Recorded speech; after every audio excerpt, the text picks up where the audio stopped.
Showtime. Hi, everybody. I'm Ed. And I'm Barb. And we're the Streeters. Welcome to the ARTyRV Q&A, where we're live tonight answering your questions, answering your stained glass questions, and chatting about glass tools and techniques. It's awesome, Barb. It's Monday night, 7 p.m. And thank you, everybody, for tuning in and sharing your evening with Barb and Ed here at the ARTyRV channel. Thanks for the questions this week, and we're going to jump right in a few minutes. We had some things we wanted to share with everyone when we get started. Many people don't know who we are. I'm Barb. This is Ed. We own Conway Glass in South Carolina, in Conway, South Carolina. And we've been here 36 years. 36 years. And ARTyRV is an art project that we developed during the pandemic, and it became so popular, we decided to stick with it. Stick with it. Yeah, so anyway, yesterday, Sunday, we gave Artie a bath. Yeah, we washed the RV and got ready for hopefully some trips as gas prices go down. We hope gas prices are going down where you're at. Yeah, it's only temporary, but you know what? Thank your state and your governor and, of course, your representatives for voting to ease off on the gas tax for us for a little bit. It may put your state in a bind, but, you know, a month or two of it will surely help everyone. Thank you. So if you're watching this on the rerun, about 2 weeks after we first air this, you'll get some timestamps in that rerun that'll tell you exactly where to go to get answers to your questions. Yeah, and that's awesome now that Barb can insert those for you. And I say, you notice I say now that Barb can insert those for you because I have no idea how to do it. So anyway, look for that. And so you can do a search. You can do a Google search for ARTyRV Glass Studio, or you can do a Google search for Conway Glass or Ed and Barb Streeter, and you'll find us in a lot of different places, yeah. Facebook, Pinterest, Streeter Glass and Design. You can find us. You can find us. So welcome, everyone. Joyce is here. Mark Mason is here. Jeff is here. And Mary Beth is here. And welcome, everyone. Yeah, welcome to the ARTyRV show tonight, guys. It's nice to have you aboard with us. Thanks for tuning in. So I guess we could start off with some questions. Sure, Barb. A.K. Martinez is here. If y'all have some questions, yeah, if you have some questions, post them put them in the comments. And the new thing this week worked out where we asked you to post your questions on the website, and so that we could get them answered during this week's live show.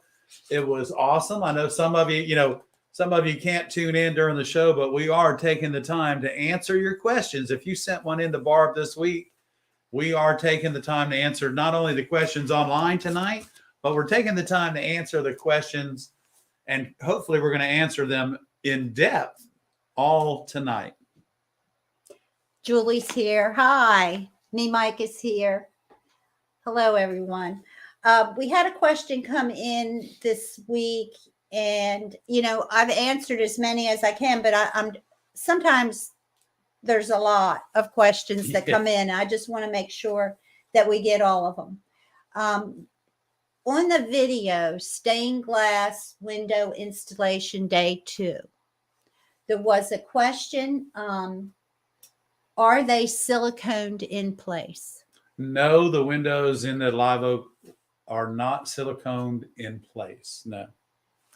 And the other question, and these were all from that one video, what do you do if your glass is not perfectly, it does not fit perfectly? What can you do on site? Well, on your next trip, you can make sure you take more time on making your pattern. That's first off. If it doesn't fit correctly, then you've done something so that your pattern doesn't work, and you need to take more time making your pattern. However, in the Live Oak project, we were plus or minus 3/16 of an inch all the way around the window, because they were in wedges and we could block them on the side to keep them from sliding. And we blocked them on the bottom. And then once we installed our 1/2 by 1/2 stop, well, we did add a little bit of silicone, but not to the windows. We went around metal to metal just to kill any daylight that we had when we bent the metal into the arches, but that's about it. Yep. So when you make your patterns, and this goes for everybody, including myself, take the time to make your pattern correctly, because that's what dictates your window. And if that's not right, everything just goes downhill from there. But that's a great question, and thanks again for asking it. Okay, AK Martinez, did your email come through? What did it pertain to? Because I don't see that on the list of questions. But you can post it right here, and we'll be happy to answer it. Post it right here. Okay, so this question is from Canada, Vancouver Island, Canada. Her question, Denise, she wants to know about cutting curves and angles. Are there impossible curves and angles to cut?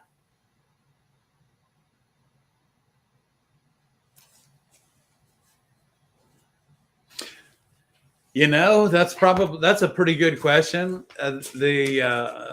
Some of the angles that you cut, you have to drill a hole prior to scoring it, and cutting it, which are your basic, your 90-degree, inside your 90-degree angle, inside 90-degree angle, not your outside, but your inside 90-degree angle. In order to get that corner out, that's one of the cuts that you have to drill a hole in the corner, and then you'll run your score to that hole and break your glass. However, when you do that, I want you to keep in mind that weakens the glass severely. I'm not saying it weakens it a little bit. I'm saying severely. Okay. So you want to make sure that you eliminate those cuts, really, because the first time you move that window, whether it be copper foil or lead, it's probably going to break in that point. That's one of its weakest points. Yeah, you don't want to create a weak point. Even if you can cut it out with a saw, it's still not, because you got to go this way and this way. You can't. It's still going to be weak. The saw doesn't take away the weakness. Right. I mean, you can get the cut, but you got to think Anybody about can where cut you that out. Right. want the strength of the window, right? Yeah, because it weakens it. We do a lot of tabletops for old dressers and things like that. And when we have to take out those notches, we send the glass away and have it tempered, simply because we know once it's tempered, that weak spot is non-existent any longer, and you cannot temper stained glass. So, that's, you pretty much have eliminated that too. Example pictures attached to it. Okay. Send it again. Okay. Give me a few minutes. I'll come back to it. I didn't get it. It didn't go through. So this week, Barbara and I got some new chairs, and they're comfortable. We were sitting on those chairs, and I was always up and down because, my leg is still healing. But anyway, I believe these chairs that we have now are going to be a lot more comfortable. You're not going to see myself up and down, scooting around, being fidgety, kind of like in third grade, and you got to go to the bathroom. Okay.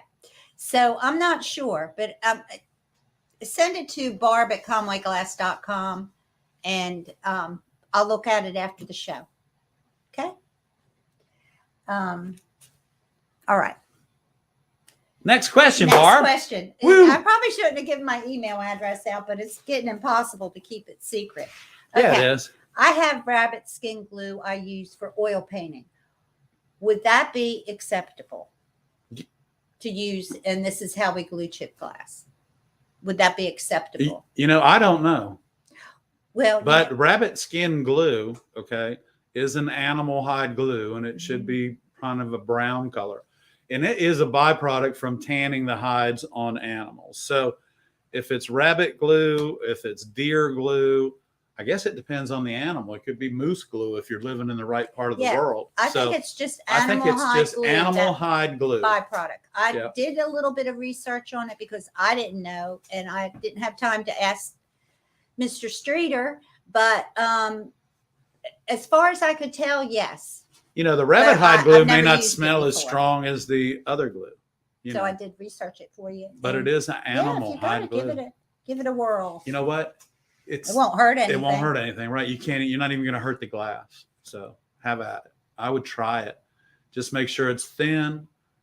Don't cook it over 140 degrees. Cook it for consistently for 1 hour.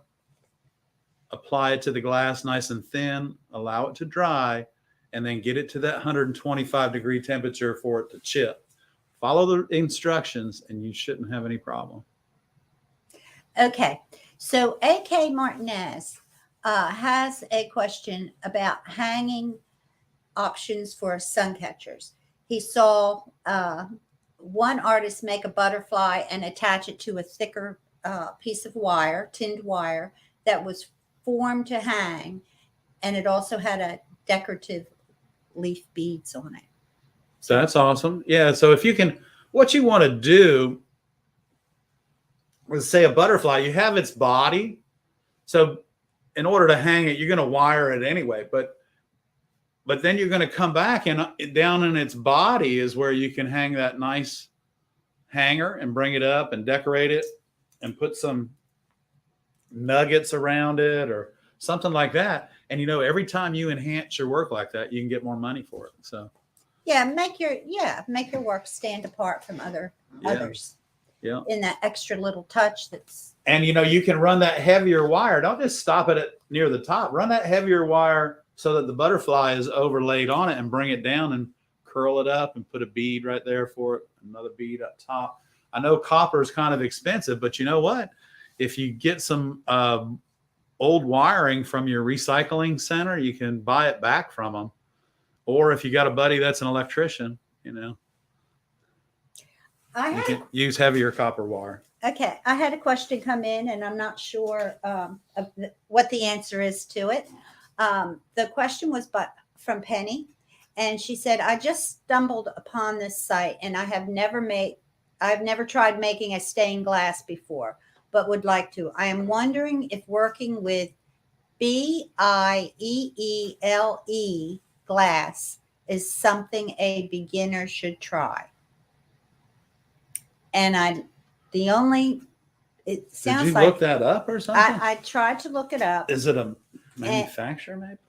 It looks like it's a mosaic glass. If anyone's familiar with that, is that something a beginner could do? So it looks like little mosaic. Well, pieces. if your tiles are all the same thickness or whatever it is, that this Bellini or this type of glass, and you can copper foil them, as long as you can get some copper foil tape around, and you can solder them together. So yeah, you could try that, but you know, because you're just goofing around apparently. So if you want to try that, that would be something to try on. Then you can go to our website and check out, because we have a starter toolkit for everybody, and you can check that out. And it comes with everything that you need except your grinder, because we feel like you need to pick your grinder yourself. We can help you out with some of the manufacturers, but your grinder needs to be yourself, because they range from $120 to $600, and you can get as much or as little as you want. But our small kit, beginner kit on our website is awesome, and it includes shipping. Check it out. Thank you, Ed. Okay. Thanks, Barb. Another question: for projects that will get a lot of handling, do you use regular 50-50 solder or something like a cadmium-free or Stay Bright? Well, if it's jewelry or something, you would use 95.5 or because you don't want that lead in it. Mm-hmm. And if it's going to be handled that much, you might as well consider it a piece of jewelry. So either use a 95.5 or the Stay Bright is just, all it does is stay shiny or longer, for a longer period of time. I'm not sure. Has a little bit higher tin content, but I think it's basically Stay Bright is just 60/40. Is it? Okay. I'm not sure. I'm not sure. I thought maybe it had silver or something in it. Well, it might have something in it, and you may find it difficult to work with because of the working temperature of different solders as well. So think about that. Your 95.5 is going to be really a hot iron to make that work.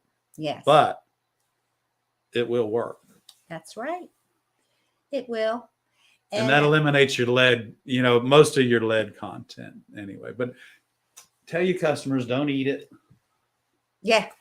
Wash your hands. Wash your hands. I think that question came in about the box, and I don't think that a box gets enough handling No. to even worry about it. To worry about, but you know, keep Well, it you know, away you're from gonna small children and you're gonna solder it. You're gonna clean it. You're gonna wax it. So, you know, the wax on there, just the waxing process is sealing it. You know, if they have if their child walks into the bathroom and picks the box lid up and puts it in their mouth and starts sucking on it, then that's a whole different ballgame. Yeah, but you're not liable for that. That's just bad mothering. Okay. Another question about came from Stained Glass Secrets, that video. Windows of a particular size, how much space should you account for they called it the seams. It sounds like they're coming from maybe a sewing background, and frames.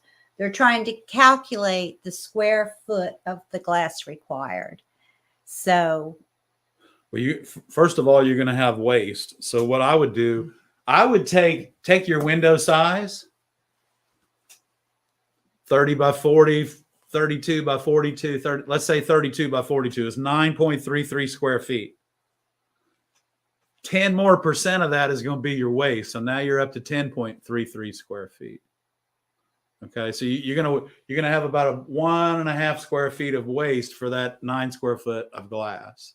If you can cut. If you can cut well. If you can't cut well, take that 9.33 square feet and add 5 square feet to it, half of it. If you can't cut glass well, you know, just go ahead and add buy extra. Don't get what you need, because I'm going to tell you right now, I never get exactly what I need, because you know why? Is you're always something's not going to go right, and you're going to find yourself short, and now you can't find it. So buy what you need at that particular time. Take your time cutting the glass, take your time making your patterns, but you always have to figure your waste. Don't figure figure your square footage on the total job, okay? And the same rule applies. If you've got this much green and it measures 11 by 14, that's a square foot. Okay?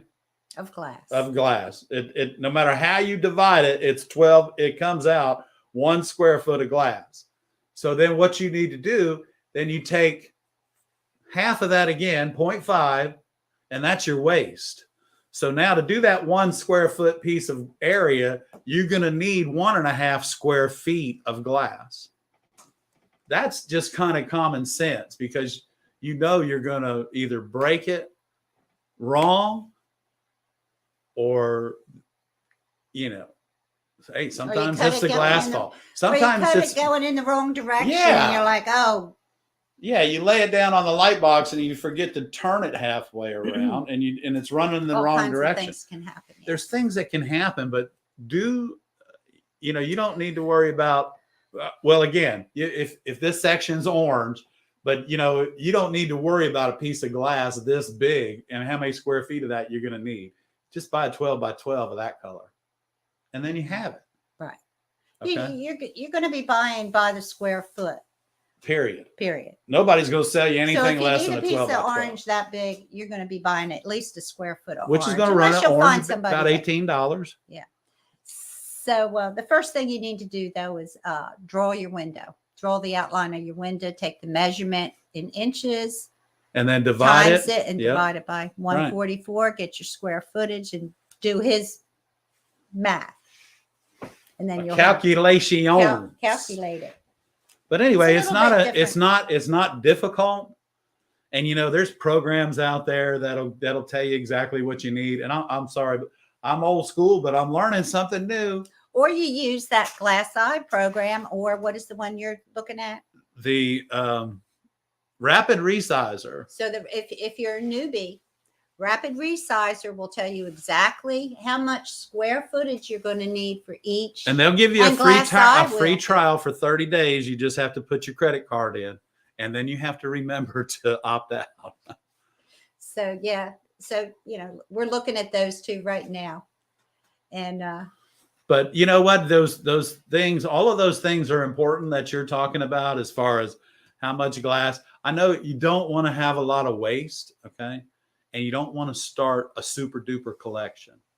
But what you do want to have is enough glass to do your project without fretting about trying to find a piece of glass that you should have bought more of in the first place. So just remember that. Get some extra. If you need a 11 by 14, again, once you do the math, it comes up to 1 square foot. yeah. And actually it comes out to 1.1 square feet or something.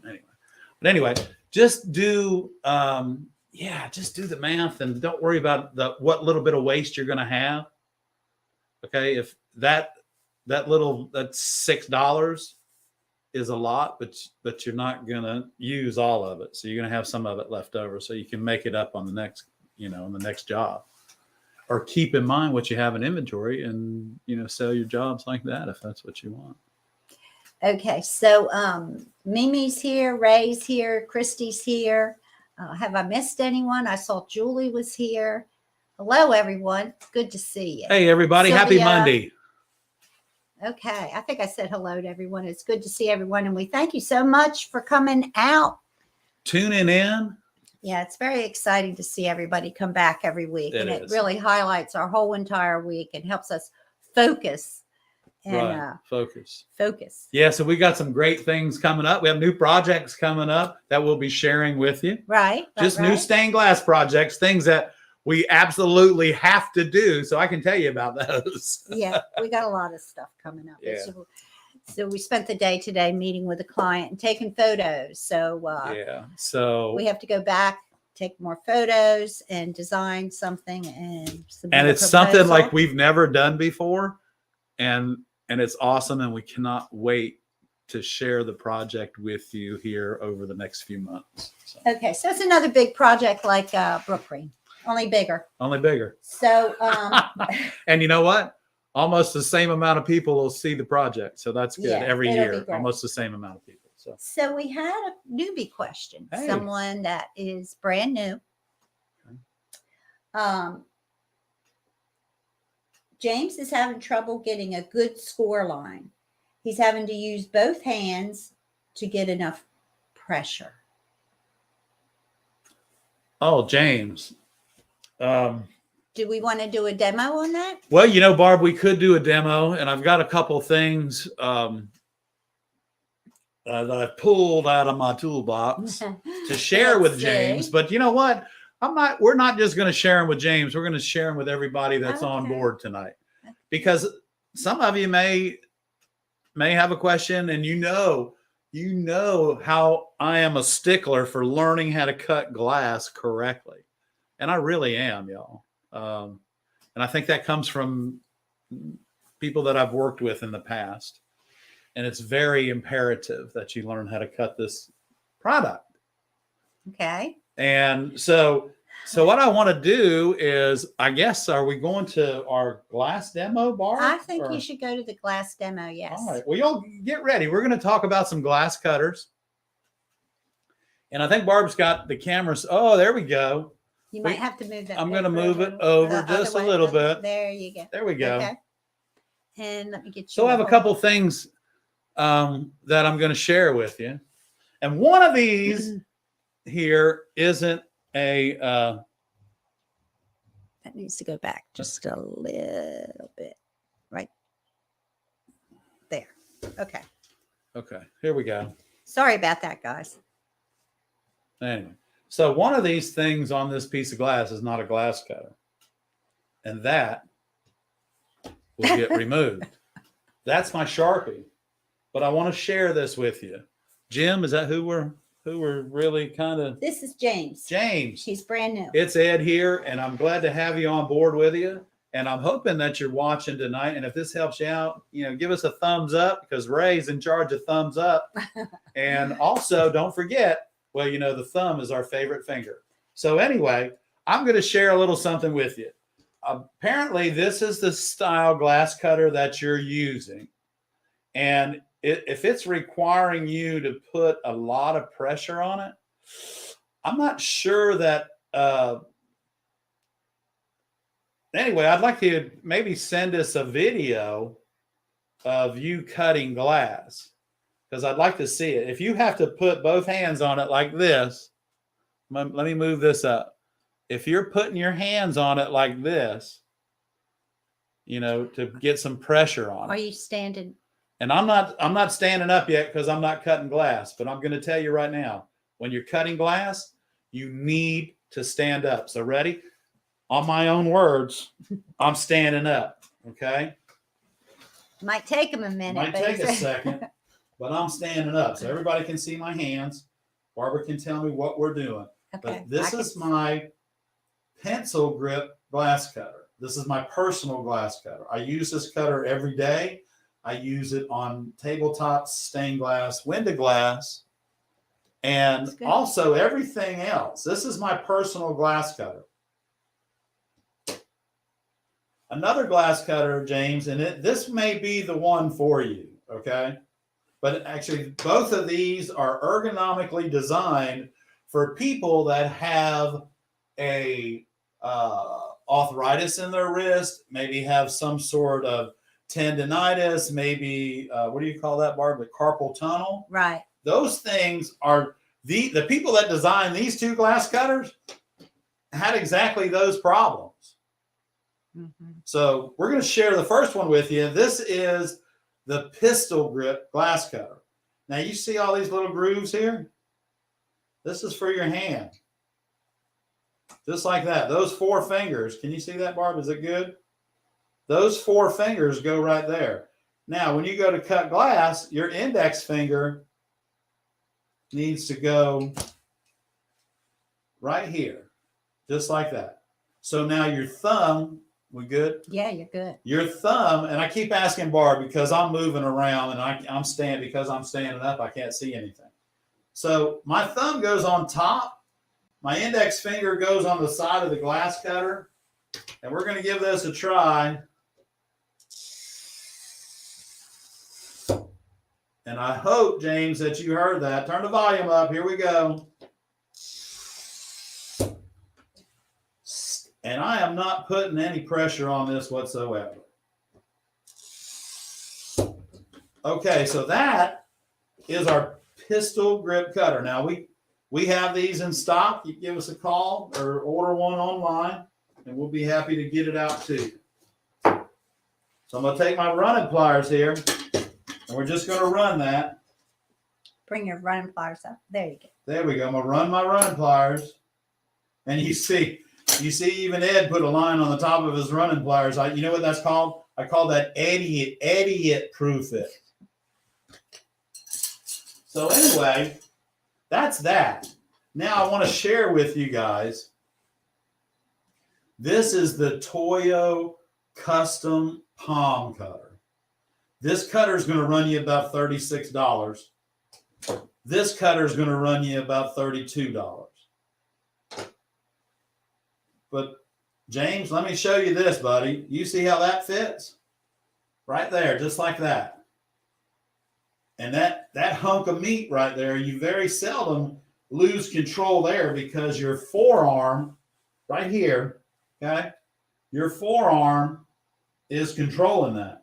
Just like right there. See that? So now what I'm going to do is I'm going to put my index finger on that diamond pattern right there, that brass, and I'm putting my middle finger on the cutter head just like that. So let's see how this goes. Okay. This is a hot cutter. This cutter hasn't been used before. So it's hot as a firecracker. Okay. Now, James, I'm going to show you something because I'm going to put a lot of pressure on this glass cutter here, okay? And I want to show you if this is the kind of pressure that you're trying to put on the glass, it's too much. that glass is starting to flake. That cutter head is way too hot and too much pressure. Same way with this one. You've got a beautiful sound, but we're pushing too hard, and I'm not sure that you can see those flakes, but when you push too hard on your glass, there it is. You get little shark's teeth, what I call shark's teeth. You see that? Right along that edge. And what that is the score cooling off and going deeper into the material, okay? So I want you,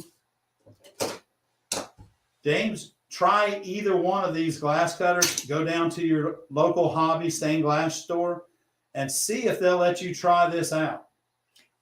Because these cutters, and you don't have to put, I really can't express enough that you don't have to stand on your glass cutter to make it work, okay? You really don't. This is it right here. Ready? Here we go. Turn your volume up. Start to finish. I love it. Okay. Straight lines. This is my square. James, you got to get you one of those too. So I'm reading through the messages, and a good question came up. Is James' cutter new or old? Well, that's true, because if it's an old cutter, I have an old cutter that's dull, and it will only cut thick glass, Barb. Okay. Okay. And he says he has a brass pencil grip, and I'm wondering, is there a little thing that fits on that pencil grip that's like? They make what they call a helping hand that goes over here, and it allows you to. Them on the. They make a little piece that attaches, or they used to. Now I don't know if they do still or not. I preferably, if my hands were weak, I think I'd try and use this palm cutter, or they may have what they call a Thomas grip cutter. It's about half the length of this right here. It's about this long, okay, and the handle is curved like a U, but it still fits inside your palm. And it just fits a little snugger. So you can try that.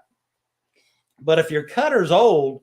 No, it's new. If it's brand new, then, and if you're putting both hands on it, I'm afraid it might be Too much. Too much, yeah. He said he's going to try standing. He's been trying.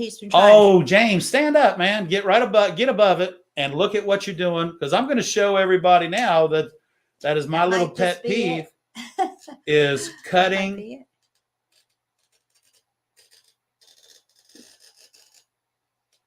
There we go, just like that. Okay. So you heard that.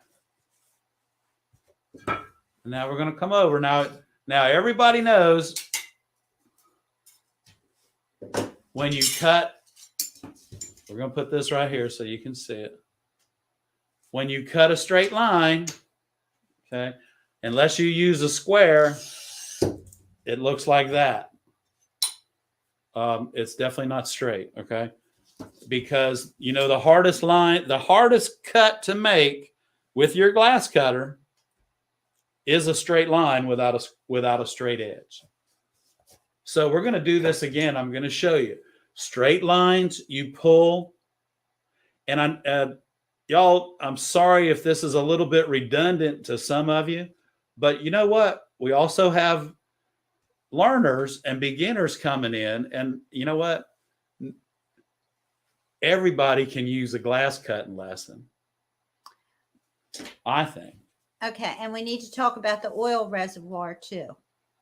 Well, in your new cutter, you should use the oil reservoir, and you should only use about 1/3 of that little eyedropper that they give you. So let's just say that this was our new cutter, and we're going to put some oil in this. We're only going to put enough oil in that to cover that up right there, just like that. It's got a little wick in it. It has a wick inside of it. So the cutter oil will go down inside that hole every time you depress the head. Okay. When you depress the head, it releases the oil through the wick. It's an awesome system. But once you've run the oil through there one time, put a little bit of oil in a cotton swab and you don't need to fill this up every time, because don't do it. Number one, when you use too much oil in your glass cutter, you can't see your score. And those of you that are just beginning, that will drive you crazy. Mm-hmm. So let's not do that. Let's put enough cutter oil in there to tone that wheel down, because here's the deal with glass cutters, everybody. When you have a glass cutter and you start using it, this glass cutter will dial in, that wheel right there, that little carbide wheel will dial in to your hand only. Somebody else can use your glass cutter. They'll be like, wow, man, that thing's sharp, or that thing's dull. Well, you know what? It's designed for my hand and my hand only, because this glass cutter is probably 10 or 12 years old. And I use it a lot. You can see it, and you can tell that I'm left-handed, because this is the left side of the straight edge. So anyway, practice, practice, practice. James, get you some window glass to cut on with your cutter and see if you can hear it, because your window glass is going to be your softest glass that's available, okay? And it'll let you know exactly what your cutter's made of. So, and it's possible. There's nothing that says when you get a brand new cutter that wheel is going to be just fine. Nothing at all. Because most of our glass cutters these days aren't even made in this country, which is neither here nor there. Okay. So anyway, whoops, I had to catch myself. Okay. Now, also, Christy said she does keep a little cotton ball with a little bit of and I think that's oil. A great idea. Once you get that cutter, that wick, saturate it, and you get all that oil out of that. That wick will stay wet forever. For years. I mean, for years. Once you get that wick wet, get the wick wet. Get it out of there. Don't use it anymore. Don't use it anymore. Leave. Like Christy, is that Christy, Barb? That's what Christy Okay, does. so just set a little thing over to the side. The one thing I tell you, James, the one thing you want to make sure of, and not just James, this is everybody. Make sure that your glass is clean before you even start cutting it, or marking your pattern on it, or anything like that. Mm-hmm. Make sure that your glass is clean, and you'll find that your cutter head won't fill up with a bunch of gunk in there. And I had and thanks for the compliment, because I got a compliment last week, and that compliment was, gee, I didn't realize how dirty my cutter head really was. So yeah, I'm glad my little trick with the straight pin helped you, because you don't realize all the lint, and it's actually not really lint, it's desiccant. From your glass. It's desiccant. So anyway. And I keep my glass cutter in my pocket all the time. So you can imagine I get lint and everything else. Yeah. One thing, don't let your glass cutter run through the washing machine, because the first time it dinks the dryer, just get a new head for $17.19. Christy said she loves the sense of community here and that we are fostering. Thank you, Christy. Thank you, Christy. We love being here, and we love this community, and it's growing every week. And we love how you all just jump in and help everyone. That's awesome. Yeah. Because we don't have all the answers. We don't. Some people, Well, we don't pretend to know everything, and I don't know. I don't know everything, but after being in this industry, thank you, Ray. Yeah. For 43 years, I have a little bit of knowledge about the product. So. Okay. Do we have anything for glass chat tonight? Are you ready for a glass chat? Well, let me just. I am. Well, what we were going to do was, because we had a couple of questions about I had a question on the lamp from last week. Okay. Or what were you going to talk about? That's good. We could talk about the lamp again, because we're getting ready to make the mold. and I've got the name of the mold mix for everybody. Oh, okay. So the question was. What was the question? What was the question? Okay, let me see if I could get through. I guess everybody remembers Johnny Carson, right? Yeah. He would read the answer and then he'd have to think of the question. Okay. All right. Okay, so we got glass chat. The question was, what type of glass are you slumping and what material is the mold mix? So in this particular lamp, everybody, now we showed you the lamp and you can go back last week and check it out, live stream. Do you want me to get it? No. Okay. No, it's too big. Okay. It's a huge lamp. But anyway, so the glass that we're using is going to be in this particular project is actually going to be a Kokomo 659, which is a dark green and amber opalescent. Okay. The other glass we're using at the top is going to be our Wismac 235, which is a pale cream and white mix. Is that it right there? That little piece of glass you have right there on your phone? No. Okay. This was just something. Okay. All right. But so what we have is we have to make a mold. So I'm going to remove one of the good panels. And I personally, because it looks cleaner and I think it just makes a prettier job, is I slump over the mold rather than slumping into the mold. Okay. By slumping over the mold, it allows me to, put my holes in it to remove the air as the glass slumps. Using the Kokomo glass is going to slump at about 1245, 1250 degrees for me. So I don't have to go all the way up to like 1275. That extra 25 degrees will, because I'm going to be using a spray A or a devertification spray from the heat, that's going to leave the gloss on the glass from the factory. If you don't use the divertification spray or what they call spray A, you apply that on with your airbrush. Now, if you don't have I know there's a lot of, this is why I'm the mold maker and this is what I do. I have all of this equipment and making the mold, I use what's called Casto Light, and it's available through Olympic Color Rods in Seattle. And it'll run you about $100 for 10 pounds of it because you got shipping and everything else. But it is a high temperature silica clay plaster mix. So if you do your mold right, you can usually get 3, possibly even 4 firings out of it. The main thing, and we found this over the years, Barb, is that you have to take your time drying it, because if not, it'll develop cracks inside the mold that you can't see. Right. And when you take it up to that high temperature, it just goes and you're done. However, we're going to be making the mold with our Castolite using our good panel, one of our good panels in the lamp. And then we have to build the form. We have to cast the glass. And we're using the old glass or one of the original panels to actually make the mold from. Now, if I don't have a panel, I have to make the mold a different way.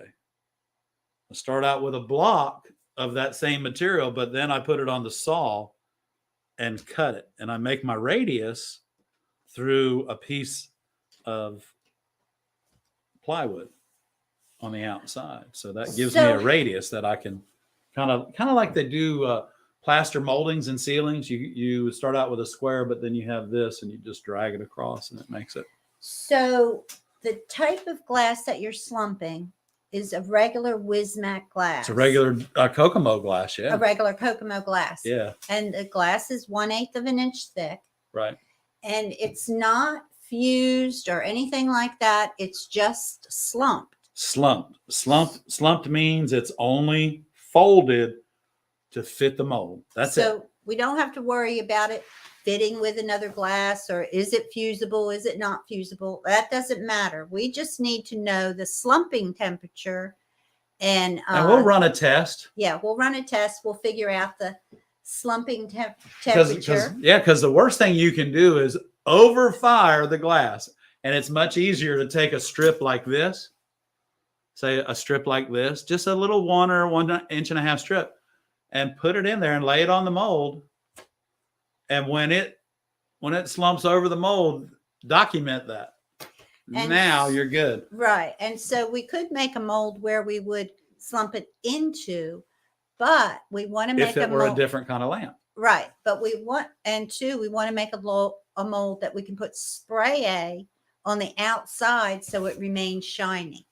That's the thing about slumping. Armstrong, Wismac, those kind of glasses. When you're just you have to add that spray A to keep it shiny. If you don't put the devertification spray on it, it's going to look like you sandblasted the glass. It'll be dull, burn spots on it, and it is not going to, your customer's not going to like it. So the spray A and the airbrush, little Badger airbrush, little can of air. I mean, all of those things make you a good mold maker and a great bent panel lamp restorer.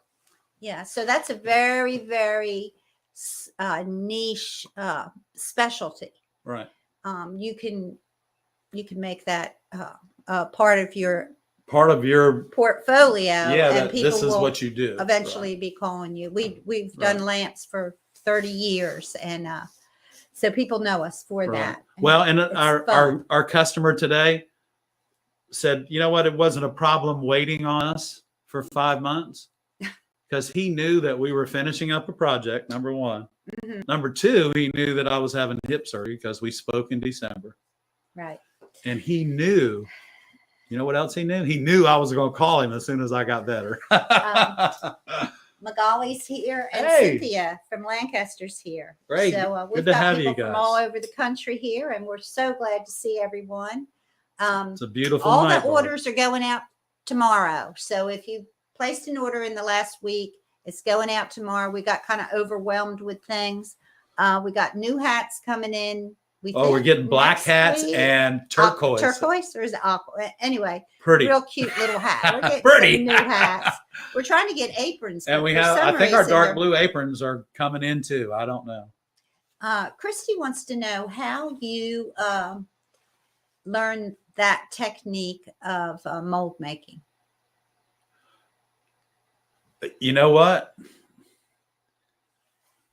I think I inherited it from my grandfather and my great-grandfather. He had a my great-grandfather was a machinist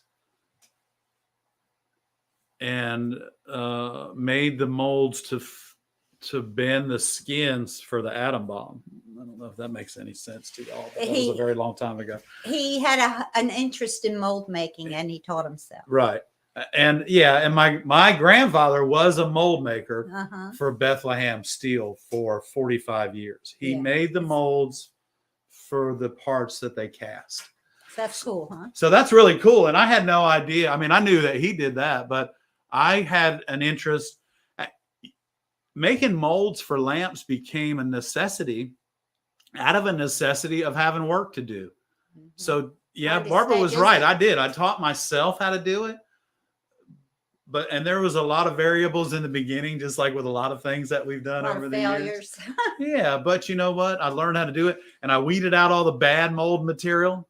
Okay, and there's only two kinds, and the one of them is the Castilite. Oh, and we do have a mold company here in. We have a refractory company here in Conroe. Didn't you confer with them some? We do on stuff for the furnace. Yeah. Okay, but yeah, we have what's called Carolina Refractories here in South Carolina, 2 miles up the road.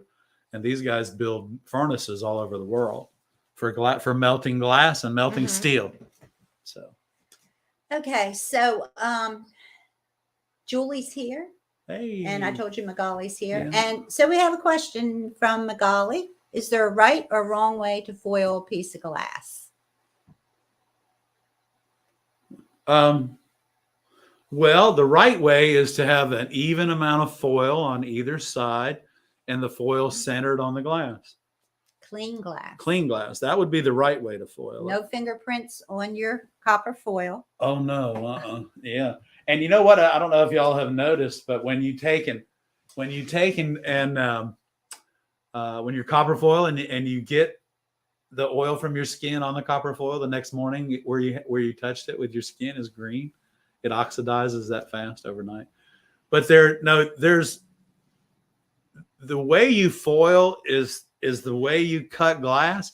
You develop your own technique and you do what's best for you, Magali. Do what's most comfortable for you. You know, Barbara foils differently than I do. The main thing is you need that even all the way around, and it needs to stick to it. If it's loose in one place, just take it off Pull it off and make sure it's attached. Right. Just make sure that it's attached, right? Yeah. So that's another thing that you practice, and that's a hand-eye coordination thing. And the main thing is that everything, just like anything you do, it has to be clean. Yep. It has to be clean. And then when it's clean, you're just really, you're on go. Your foil's going to stick. You know, what you don't want is the foil sticking to you and not to the glass. And it will stick to you, but you definitely want it sticking on the glass. That's right. Yeah, we want it sticking on the glass, just like we want our solder on the glass, not on the table. That's right. Or in your lap. So you want to do do you have any more glass there you want to show us? I see you have a pattern here Ed's got a pattern here for a little leaf, and this might help y'all when you're deciding how to cut something for the most for the most economical way to cut it. Yeah. So I want you to see this. So I'm trying to leave myself a 1/2 inch here, about a 1/2 inch. Got about a 1/2 inch here. We'll turn it just a little bit. Got about a 1/2 inch here, and it'll run off. So now keep in mind, that's good. Yeah. So keep in mind, we're going to be cutting a pattern.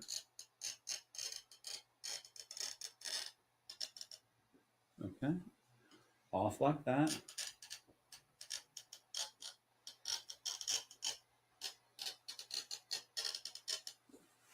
All right, so we're good with that. And now what we're going to do, we're going to get that, we're going to leave that right there. Now I'm just going to go right up the middle. Okay, just like that.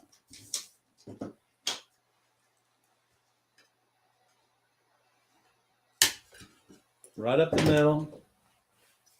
Now I'm going to take my grousing pliers. Do you see that? It ran just a little bit. You can pull down. You can't pull down hard because what's going to happen is it's going to run to its weakest point. If I'd have pulled down really hard, it went right there and went right off the glass. Can you see that good, Barb, like that? Yeah. Mm-hmm. So you see, you have to have a little bit of finesse with the glass. Okay. All right, there's that. Okay.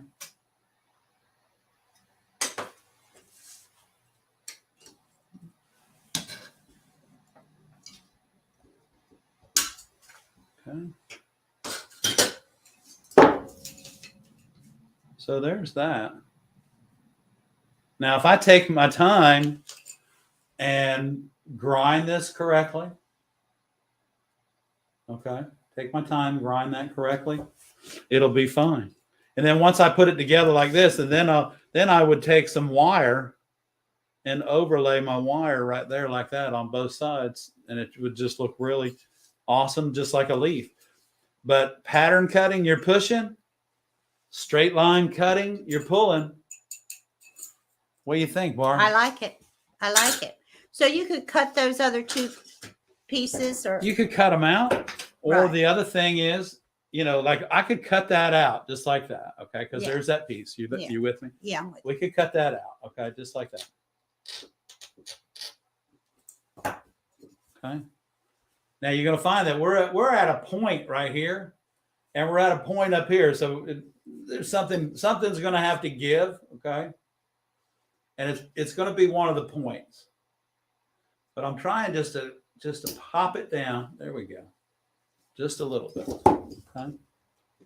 So that point goes there and that point goes there. Now, with your grousing pliers, you're going to eliminate the rest of that. Okay. And the same way here, you're going to eliminate that. Now they're going to fit together, and then you're going to grind them, foil them, and you're all good. Just like that. Okay. Yep. All right. Okay. Or you could just put.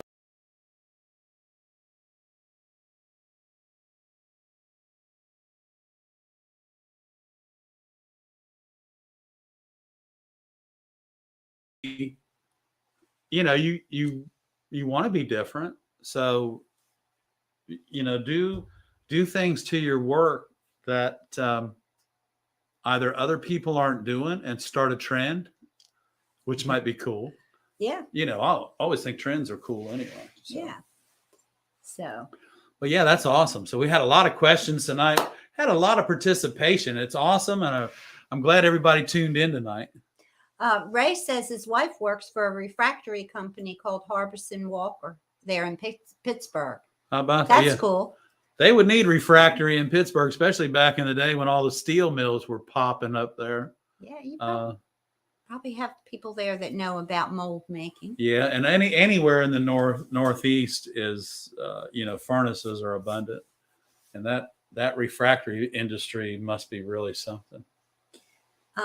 Magali said, thank you for showing that. Her problem is she doesn't take time with letting the glass run. Yeah, give it time and then go back. And it is, here's the thing about what I call Coax chasing the run. Yeah. Yeah. So when you run a piece of glass and it goes out a little ways, don't put your pliers in front of the run. Put your pliers behind the run, but right at the edge. And you're chasing it. Okay. Then you're chasing it. Coaxing it. You're wiggling it. Well, that's why they call it a run. Mm-hmm. It's running to the other side. Okay. So you're scoring the glass, and then it's running away from you. That sounds good. Sounds like something we need to catch on. Yeah. Magali says she's impatient. Take your time, Magali. Not to worry. You're dear. young. And what a nice picture you sent us. Thank you. Yeah, thank you so much. That was awesome. I appreciate that. And give your daughter a hug for us. Tell her we said hi. Yeah. So do we have any more questions? Great demo, Ed. Thanks. Oh, thanks. Ray said thanks. Well, you know, the demo is for everyone's benefit, and I hope, James, that it helped you. I hope showing you the different cutters that are available that are actually more ergonomically designed than the pencil grip cutter. Hopefully that'll help you out, and just give it a try, you know, see what happens. Try using your cutter though, and get you some window glass from the hardware store. You want 1/8 inch glass only. Don't get the 3/32 or what they call single pane. Don't get that. Okay, Ed. Hey. So do we have any more questions, or has everyone had supper tonight? How's the weather? We haven't had supper. We haven't had supper yet. What's for dinner tonight? I Ed? have no idea yet. Okay. I have no idea yet. My idea was to have crab cakes and salad. I think it's Caesar. I think one of my grand Caesar salads and some Phillips from Baltimore crab cakes. Yeah, that's what's for dinner. That's 12 minutes it takes to 12 cook that. minutes at 4:25, and you're enjoying a Baltimore crab cake. That's right. So, One of my favorite foods. okay. So thank you guys for coming out tonight. We love seeing you guys. I out hope you tonight. enjoyed it. And if you're new and kind of sitting back in the wings there, just, you know, give us a thumbs up if it helped you. If anything we've done helps you tonight, please let us know. And don't forget. Ooh, what are you going to do? Don't scare me. Don't forget about ringing that bell. And subscribe. Don't forget to subscribe either, because when you subscribe and you check on the bell, it'll let you know next week for our live stream, 7 p.m. Monday night. look forward to seeing everybody here. And watch us on the rerun. There'll be timestamps and you can go right to the chapters you're interested in. And we hope to see you next week. Keep those And- questions coming during the Yeah, week if you during the think of week. them. Send them, go to the ARTyRV page and just look for the questionnaire and just fill it out. It's awesome. You guys are Rochelle's awesome. here tonight too. Hey, thank you everyone. We really appreciate Art is here. Supper. Art says glad to hear someone call it supper. Yeah, let's have some supper. That's right. Okay, guys, we're going to go have some supper, and y'all have a great evening. And thank you for coming out. And we'll see you next. Batten down the week. hatches. Coming up north, we got bad storms rolling Yeah, in be Wednesday careful. night. Be careful out there, guys. See y'all next week. Thank you so much. Have a good night. Have a great weekend, everybody.